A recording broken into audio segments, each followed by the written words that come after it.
సువార్త 10వ అధ్యాయం. మార్కు సువార్త 10వ అధ్యాయం 46 నుంచి నేను చదువుతాను. వారు ఎరుకో పట్టణంకు వచ్చింది. ఆయన తన శిష్యులతోనూ బహుజన సమూహంతోనూ ఎరుకో నుండి బయలుదేరి వచ్చుచుండగా తిమయ కుమారుడు బట్టమయి అను గుడ్డి భిక్షకుడు త్రోవ ప్రక్కన కూర్చుంది. ఈయన నజరేయుడైన యేసు అని వాడు విని, దావీదు కుమారుడా యేసు, నన్ను కరుణించమని కేకలు వేయ మొదలుపెట్టాడు. ఊరకుండుమని అనేకులు వాడిని గద్దించిరు గాని వాడు దావీదు కుమారుడా నన్ను కరుణించమని మరి ఎక్కువగా కేకలు వేశాడు. అప్పుడు యేసు నిలిచి వాడిని పిలువుడని చెప్పగా వారు ఆ గుడ్డి వాడిని పిలిచి, ధైర్యం తెచ్చుకోను, ఆయన నిన్ను పిలుచున్నాడు రమ్మని వానితో చెప్పాను. అంతటా వాడు బట్టను పారవేసి విగ్గున లేచి యేసు వద్దకు వచ్చాడు. యేసు, నేను నీకేమి చేయబోతున్నానని వాడిని అడగగా, ఆ గుడ్డివాడు, బోధకుడా నాకు దృష్టి కలుగవేయమని ఆయనతో అన్నాడు. అందుకు యేసు, నువ్వు వెళ్ళుము, నీ విశ్వాసం నిన్ను స్వస్థపరచమని చెప్పాను. వెంటనే వాడి త్రోవని ఆయన వెంట చూపుకొని వెళ్ళాడు.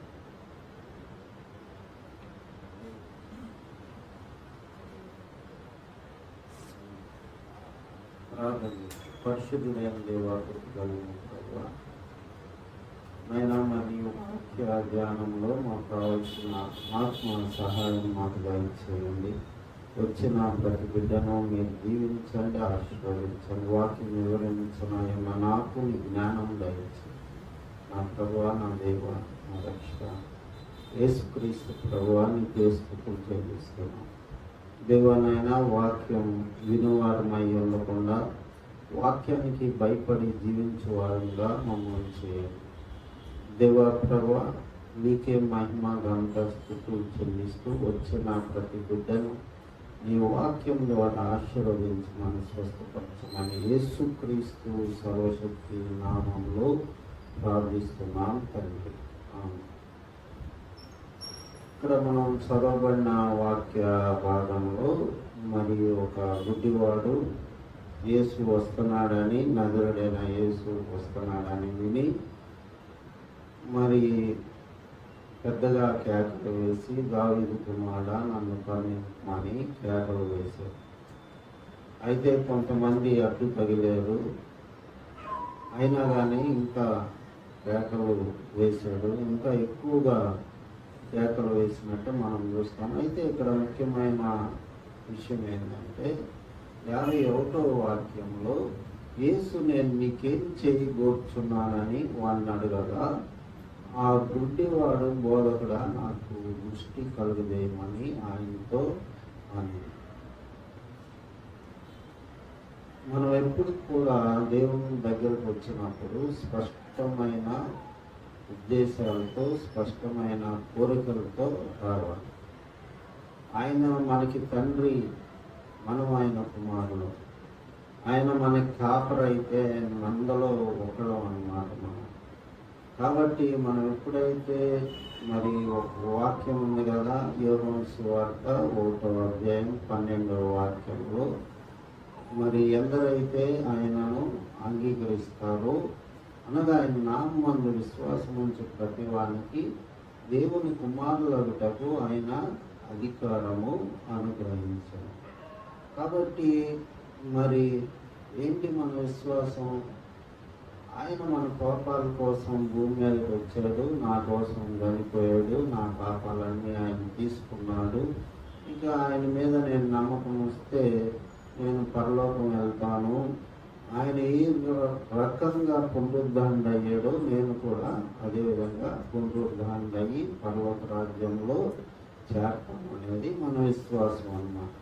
కాబట్టి ఎవరైతే ఆయన యందు విశ్వాసం ఉంచుతాడో, ఆయన దేవుడని, దేవుని కుమారుడని, మరి వాళ్ళకి కుమారులగుటకు, పిల్లలగుటకు ఆయన అధికారము అనుగ్రహించారు.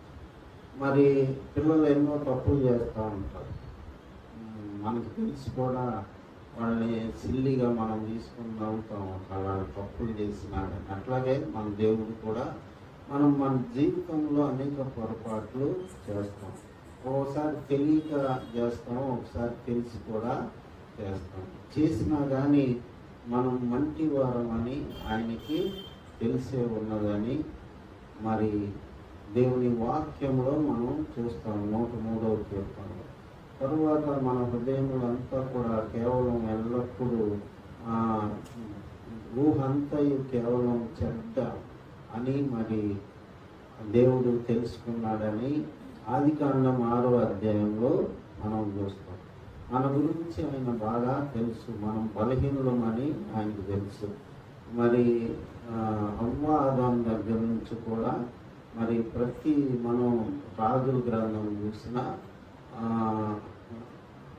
దినవృత్తాంతాలు చూసిన రాజులు అందరూ కూడా తప్పులు చేసిన వాళ్ళు. ఆఖరికి హిజ్కియా మరి దావీదుతో సమానమని చెప్తారు. హిజ్కియా మీద కూడా దేవుడు శాపాన్ని పెట్టి నీ ఇంటి వాళ్ళందరూ నపుంసకులయ్యి మరి ఇతర రాజులకి పనిచేస్తారని దేవుడు శాపం. కాబట్టి దాదాపు అక్కడ చూసిన రాజుల్లో ఒక్కళ్ళు కూడా మంచివాళ్ళు కనపడలేదు. నాకు తెలిసినంత వారికి హోషేయ అని మరి ఆయన మంచి రాజుగా కనపడ్డాడు. కాబట్టి మనం ఎందుకు అడగాలి ఆయన్ని? ఆయన మనకు తండ్రి కాబట్టి, తండ్రిగా నమ్ముకున్నాం కాబట్టి, ఆయన మన సృష్టికర్త కాబట్టి, ఆయన మనకి కాపరు కాబట్టి మనకి ఆయన అడిగే హక్కు దేవుడు వాక్యం ద్వారా విశ్వాసం ద్వారా మనకి ఇచ్చాడు. కాబట్టి దేవుని సన్నిధికి వెళ్ళేటప్పుడు మనం ఒక స్పెసిఫిక్ కోరికతో ఆయన దగ్గరికి వెళ్ళాలి. మనం ఒక మాట ఉంది, 1 యోహాను పత్రిక 5వ అధ్యాయం 14వ వాక్యంలో, 1 యోహాను పత్రిక 5వ అధ్యాయం 14వ వాక్యం.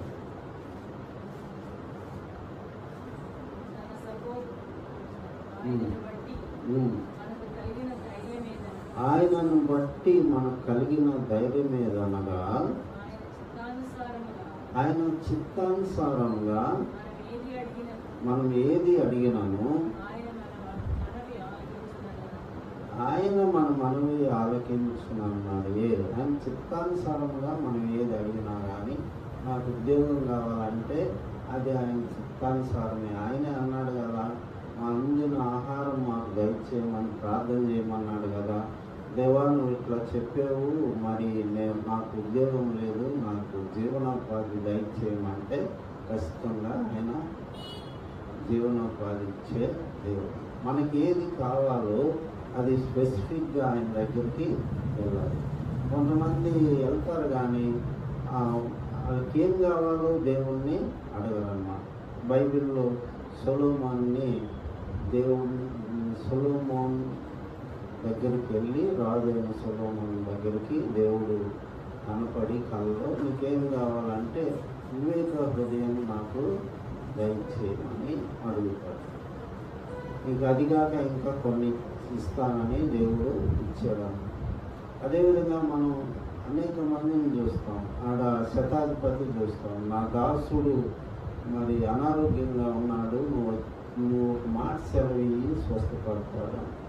కాబట్టి దేవుడిని మనకి అడిగే హక్కు మనకి ఇచ్చారు. మనం నీతిమంతులు అని మనకి ఇవ్వలేదు కానీ ఆయన మన క్రియేటర్ కాబట్టి ఆయన మరి మనల్ని క్షమించి ఆయన పెద్ద మనసు కలిగిన దేవుడు కాబట్టి మనల్ని అడగమని చెప్తున్నాడు అన్నమాట. మరి మార్కు సువార్త 1వ అధ్యాయం 40వ వాక్యంలో ఒక కుష్ఠవ్యాధి అతను వచ్చి, యేసు నీకు ఇష్టమైతే నన్ను శుద్ధినిగా చేయమని అడుగుతారు. చూడండి, అది 1వ అధ్యాయం 40వ వాక్యం.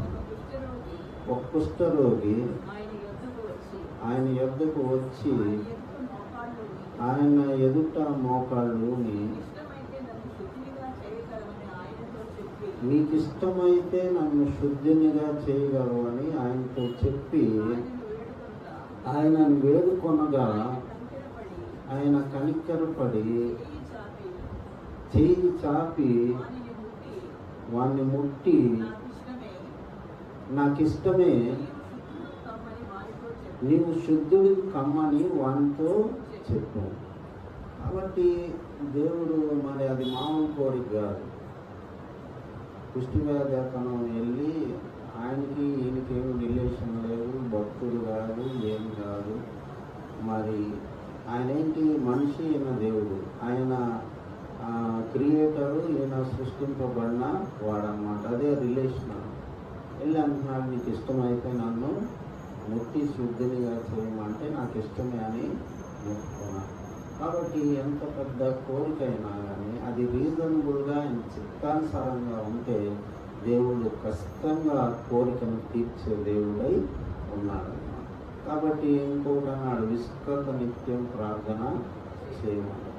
కాబట్టి దేవుడు మనం అడగటానికి మనకి అధికారం అనుగ్రహించాడు. అదే కదా 1:12 ఆయన పిల్లలు అడుగుతారు, మీకు అధికారము అనుగ్రహించున్నాను అని దేవుడు చెప్తున్నాడు అన్నమాట.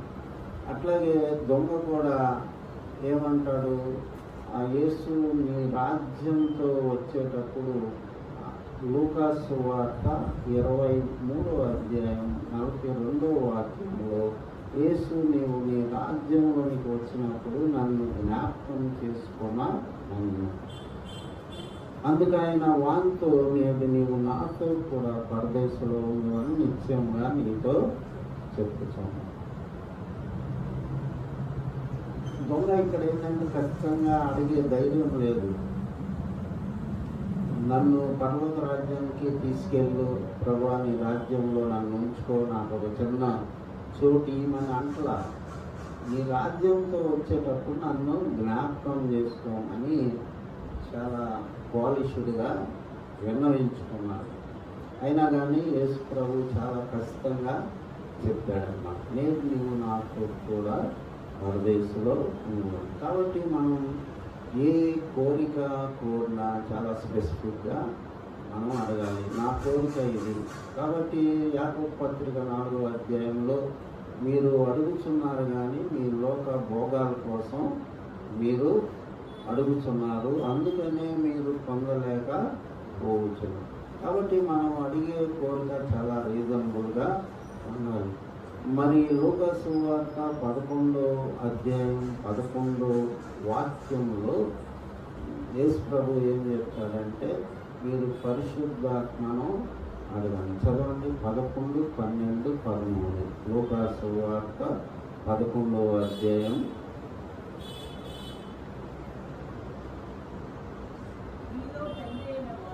వీళ్ళు తండ్రి అయిన వాడు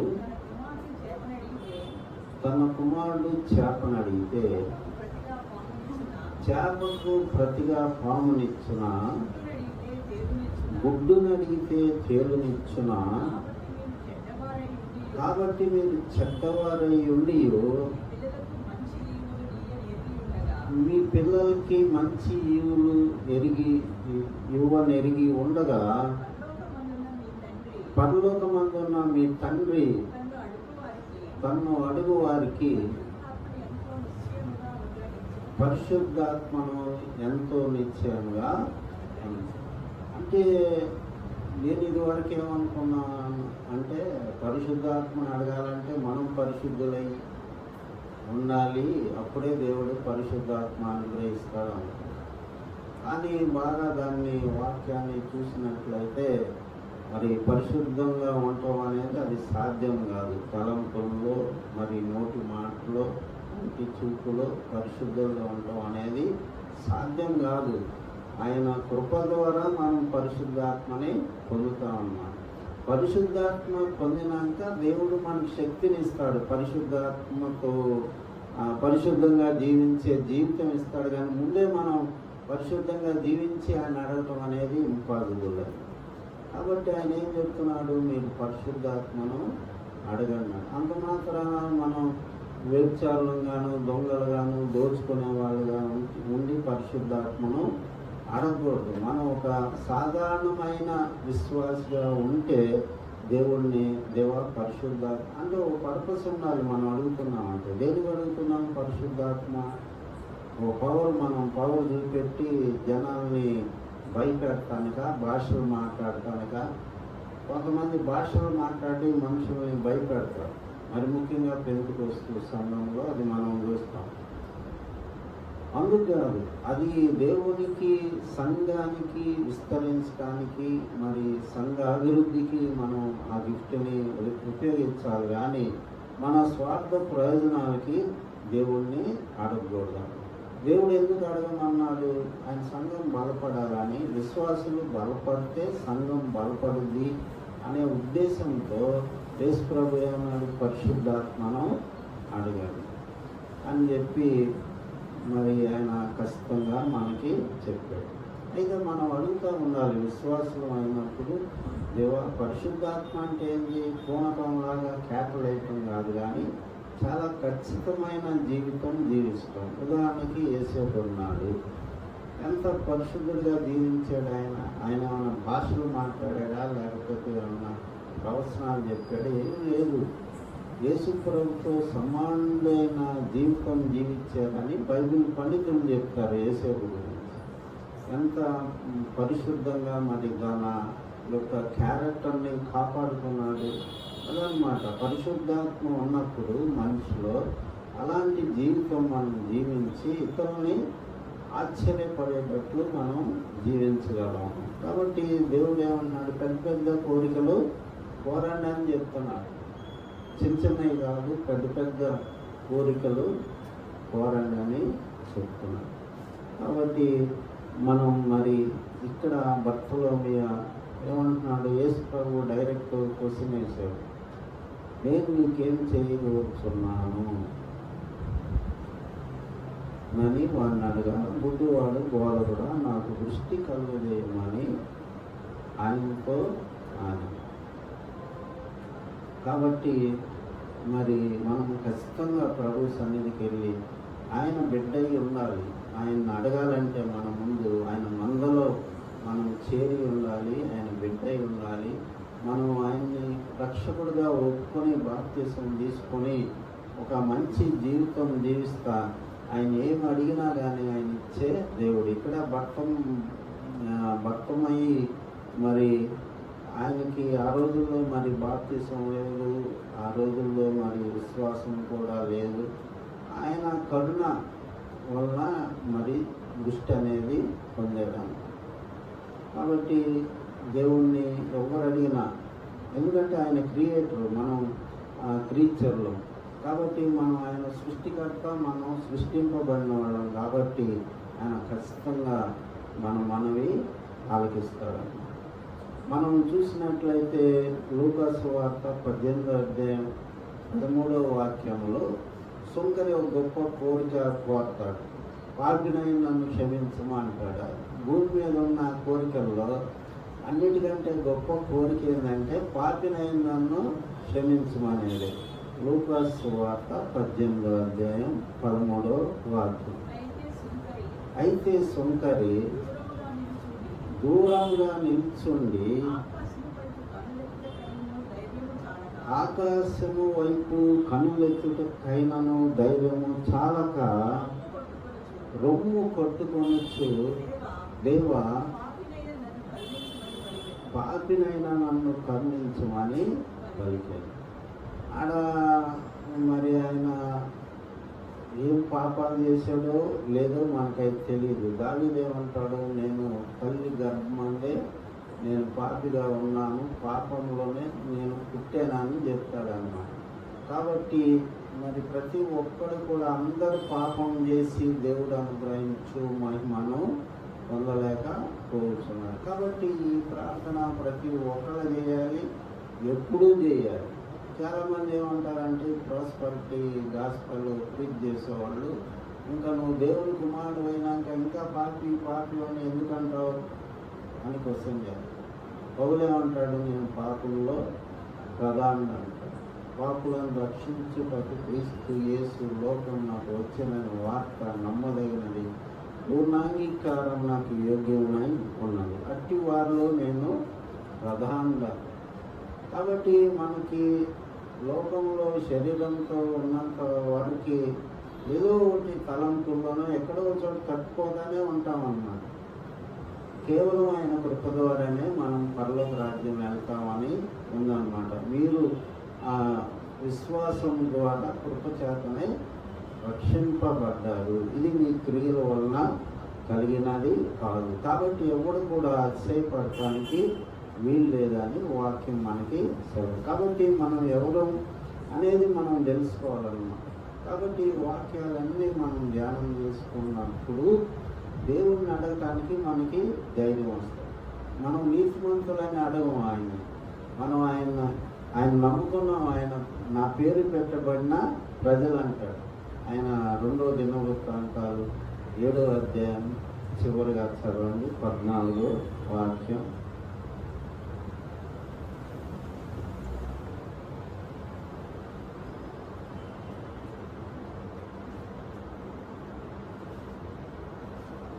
రెండవ దినవృత్తాంతాలు 7వ అధ్యాయం 14వ వాక్యం. నా పేరు పెట్టబడిన నా జనులు తమ్ము తాము తగ్గించుకొని ప్రార్థన చేసి నన్ను వెతికి తమ చెడు మార్గములను విడిచిన ఎడల ఆకాశం నుండి నేను వారి ప్రార్థనను విని వారి పాపమును క్షమించి వారి దేశమును స్వస్థపరచుదును. కాబట్టి అప్పటికి ఇప్పటికీ అదే అంటున్నాను, నా పేరు పెట్టబడిన ప్రజలు. ఇశ్రాయేలు ఏమన్నా భక్తులని ఉందా బైబిల్లో ఎక్కడైనా?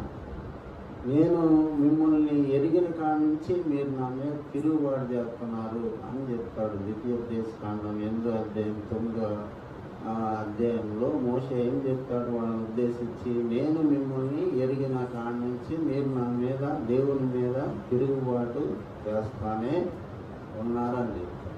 అయినా కానీ దేవుడు ఏమంటున్నాడు, నా పేరు పెట్టబడిన నా ప్రజలు. కానీ తమ్మును తాము తగ్గించుకొని మరి ప్రార్థన చేసి చెడు మార్గాన్ని విడిచిపెడితే ఆకాశం నుండి నేను వారి ప్రార్థన ఆలకించి వారి దేశాన్ని స్వస్థపరుస్తాను. కాబట్టి దేవుడు అందుకనే ఆయన క్యారెక్టరిస్టిక్స్లో ఒకటి ఏంటంటే ఆయన అత్యంత కృప, జాలి, కనికరము కలిగిన దేవుడు.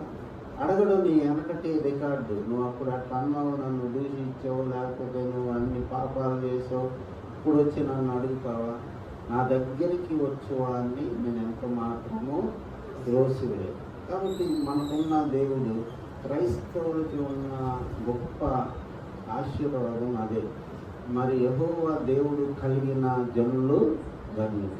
ఆశీర్వాదం ఎందుకు ధన్యులు? మనం ఎన్ని తప్పులు చేసినా కానీ విరిగిన హృదయంతో ఆయన దగ్గరికి వెళ్తే ఓకే పో, బాధపడబాటు అని చెప్పే దేవుడే మన దేవుడు. కాబట్టి దేవుడి దగ్గరికి వెళ్ళినప్పుడు మనం స్పెసిఫిక్గా ప్రభువా నాకు ఇది కావాలి, ఇది ఇవ్వాలి నువ్వు, ఎందుకంటే నన్ను సృష్టించింది నువ్వే, మేము నిన్ను నమ్ముకున్నాం, నాకు ఇది కావాలి అని మనం అడిగినప్పుడు దేవుడు ఖచ్చితంగా మన కోరిక తీర్చే దేవుడై ఉన్నాడు. ప్రార్థన చేస్తాం.